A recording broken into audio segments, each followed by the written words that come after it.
Hi friends, ముందుగా అందరికీ సంక్రాంతి శుభాకాంక్షలు.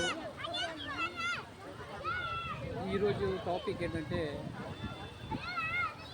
మొన్న తొక్కిసలాటల్లో సినిమా హాల్లో ఒక పిల్లల తల్లి చనిపోయింది.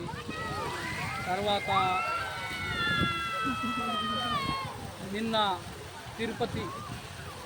తిరుమల దేవస్థానంలో ఏదైతే తొక్కిసలాటలో చనిపోయారో వాళ్ళ గురించి నేను ఈ వీడియో చేస్తాను. ముందుగా మీకు చెప్పేది ఏంటంటే, ఈ తొక్కిసలాటకి కారణం ఎవరు అనేది ముందు మనం తెలుసుకోవాలి. తొక్కిసలాటలో చనిపోయింది ఎవరైతే చనిపోయారో, చంపింది ఎవరు అంటే ఓపెన్గా చెప్పాలంటే అది మనమే.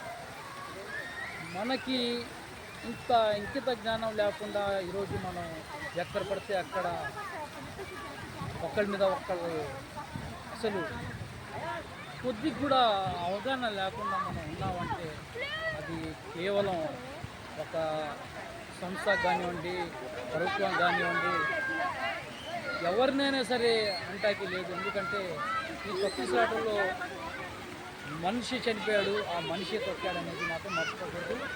ఈ వీడియో నేను పెద్ద తెలియజేసుకోవట్ల. తొక్కిసలాట కారణం మాత్రం అది కేవలం మనమే. ఒక మనిషి అక్కడ చనిపోయాడంటే ఇంకో మనిషి తొక్కాడు, అంతేగాని ప్రభుత్వాలు అక్కడ ఏర్పాట్లు లేదు, లేదంటే అక్కడ ఎవరైతే ఆర్గనైజేషన్ ఉందో ఏర్పాటు లేదు, ఉంది వాళ్ళ తప్పు ఉంది. కానీ మనకి ఇంత జ్ఞానం లేదా అని నేను అడుగుతున్నాను. మనకి ఇంకిత జ్ఞానం లేకుండా మనం ప్రౌడ్గా ఇంత పిచ్చిగా బ్లైండ్గా మనం వెళ్తాం అనేది, ఎలా వెళ్తాం అనేది ఒక్కసారి మనం అందరూ ఆలోచించుకోవాలి.